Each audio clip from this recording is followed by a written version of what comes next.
nome é Margarete Borges e no Aprendendo em Minutos de hoje eu vou falar sobre a célula.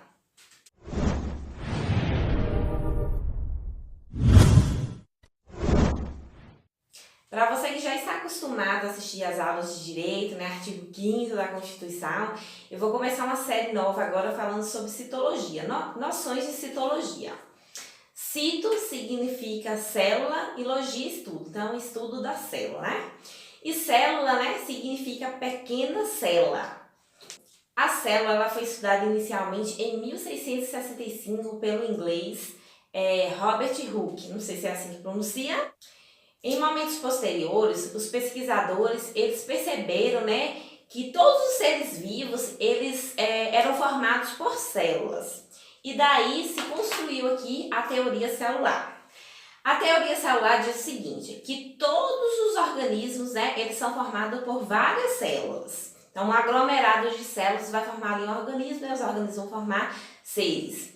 Por exemplo, o ser humano é formado ali por cerca de 75 trilhões de células.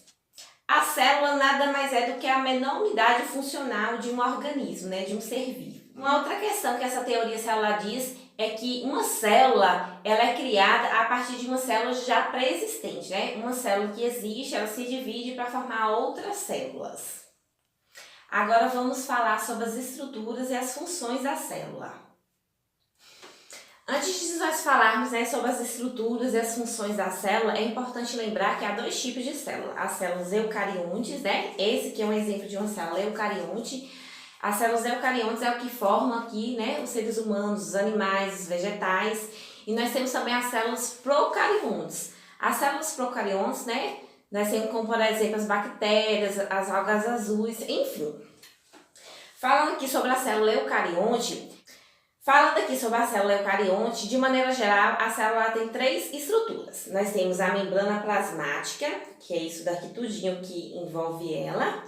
E a função aqui da membrana plasmática, é separar o meio intracelular, ou seja, tudo que está dentro da célula, do meio extracelular, ou seja, do interstício. Tudo que está por lá de fora da célula é o interstício.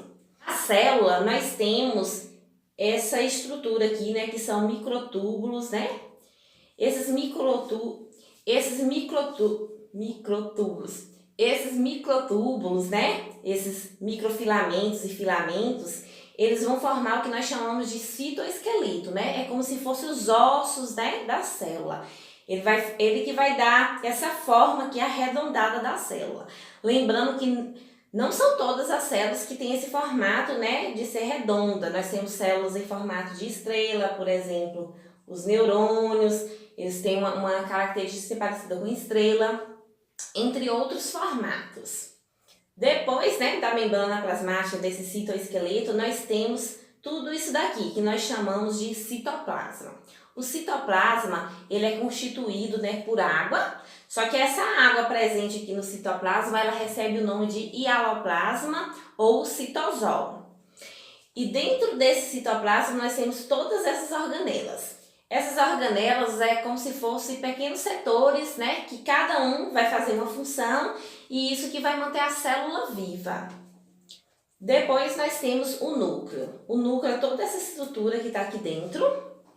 E essa parede aqui que separa, o núcleo das estruturas que está dentro do núcleo e fora dele, nós damos o nome de carioteca, essa parede aqui, carioteca ou membrana nuclear. Dentro do núcleo, nós temos essa estrutura aqui, que é o nucleolo. O nucleolo, ele vai ter uma substância importante, que é o RNA.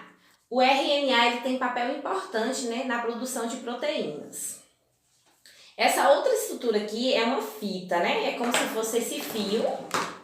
Aqui, um fio grande. Só que para poder caber nesse pequeno espaço que é o núcleo, ele fica bem enroladinho. Bem enroladinho. Essa estrutura aqui é chamada de cromatina.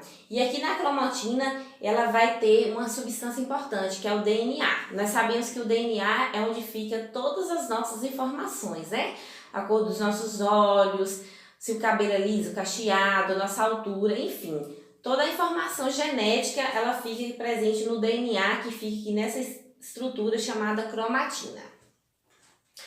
Agora eu vou falar assim de maneira geral sobre todas as organelas que estão presentes aqui no citoplasma, né? Que estão presentes aqui no hialoplasma, né? Que é esse líquido, essa água presente aqui no citoplasma. Essas estruturas pretinhas aqui são os ribossomos, né? Os ribossomos, eles ficam aderidos aqui às paredes do complexo de Golgi, né? Complexo de Golgi. Os ribossomos, né, eles ficam aderidos aqui nas paredes do retículo endoplasmático rugoso. Por isso esse nome de rugoso, né? Porque ele tem esses granulócitos, né? Depois nós temos uma outra estrutura que é bem parecida com o retículo endoplasmático rugoso, que é o retículo endoplasmático liso. E justo ele recebe esse nome de liso porque ele não tem os ribossomos aderidos aqui, né, em suas paredes. E a principal função aqui do retículo endoplasmático liso é a produção de lipídios, né, de gordura.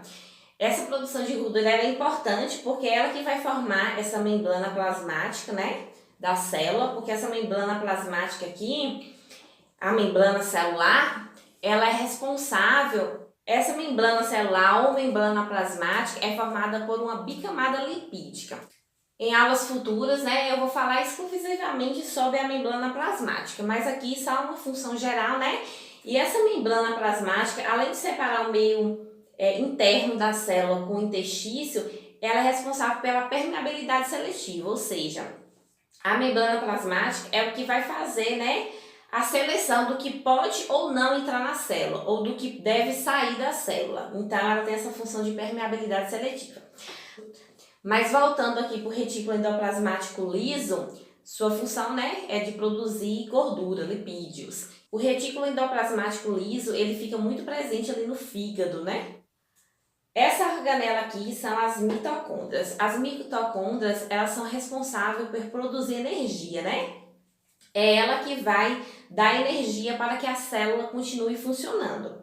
E ela faz isso, né, através do oxigênio que nós inalamos e da glicose que nós ingerimos na alimentação. Então, a função aqui da mitocôndria é de produção de ATP, de energia. Uma outra estrutura presente aqui no citoplasma são os lisossomos, que são essas bolsinhas aqui. Dentro dos lisossomos, nós temos enzimas digestivas. Essas enzimas, elas vão fazer a digestão celular. Ou seja, todos os processos que acontecem na célula, os lisossomos, eles vão funcionar como caminhões de lixo, né? O lisossomos, ele vai realizar duas funções, que é a fagocitose, que meu piloto não está escrevendo, mas os lisossomos, ele tem duas funções. Ele vai fazer a fagocitose. A fagocitose é a destruição de partículas sólidas que tem aqui na célula. Já a pigocitose é quando há destruição ali de líquido, né? Aquilo que a célula não precisa mais, o lisossomos vem e faz a limpeza, digamos assim. Ele vai fazer a limpeza da célula.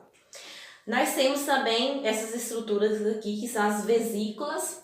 As vesículas, elas vão fazer a comunicação aqui na célula, tanto entre as organelas como também do meio interno da célula para o interstício, o meio extracelular. Ai, meu Deus, o piloto deu defeito. O piloto não funciona. Moço, ficou bonito. E agora, como é que eu vou dar essa aula? Então, funciona mais ou menos assim. Não vamos deixar que a falta do piloto, né, interrompa a nossa aula. Então, eu ajustei aqui para um papel. Olha, nós temos aqui o complexo de... Não, nós temos aqui o retículo endoplasmático rugoso, né? Que é responsável ali pela síntese e produção de proteína. Aí ele liberou a proteína aqui que ele acabou de fabricar, né? De produzir. Vem a vesícula, essas bolinhas aqui, pegam aqui essa proteína e elas vão levar essa proteína lá para o complexo de Golgi. O complexo de Golgi olha para essa proteína e fala, nossa, essa proteína está sem doce, digamos assim. E daí ele faz o processo de glicolização, acho que é glicolização. E daí ele vai dar aqui acabamento a essa proteína. Ele vai acrescentar, por exemplo, açúcar, né, a glicose que está faltando aqui na proteína. E além dele dar esse acabamento, né, essa modificação aqui da proteína, ele também pode armazenar e exportar essa proteína. Então, com isso, né, nós temos aqui que essas vesículas, elas podem interagir, elas podem comunicar entre as organelas Então, vamos supor que uma outra estrutura aqui no corpo está precisando de proteína. Então, a vesícula vem aqui com a proteína e ela vai jogar essa proteína aqui, olha, para o meio intersticial, né? O meio extracelular. Então, essa é a função aqui das vesículas, né? De comunicação entre as organelas dentro aqui do citoplasma e também para o meio intersticial. E o complexo de Golgi, né, ele tem essa função de modificar, armazenar e exportar aqui as proteínas. Ficou um pouco bagunçada aqui a aula de hoje, mas agora vamos para a nossa questãozinha, né, de concurso para ver como esse assunto cai nas provas. O retículo endoplasmático rugoso tem como função realizar a síntese proteica. Como nós vimos na aula, né, exatamente isso. A principal função aqui do retículo endoplasmático rugoso, né, é a produção e síntese proteica. Espero que tenham gostado da aula de hoje. Obrigada e até a próxima aula.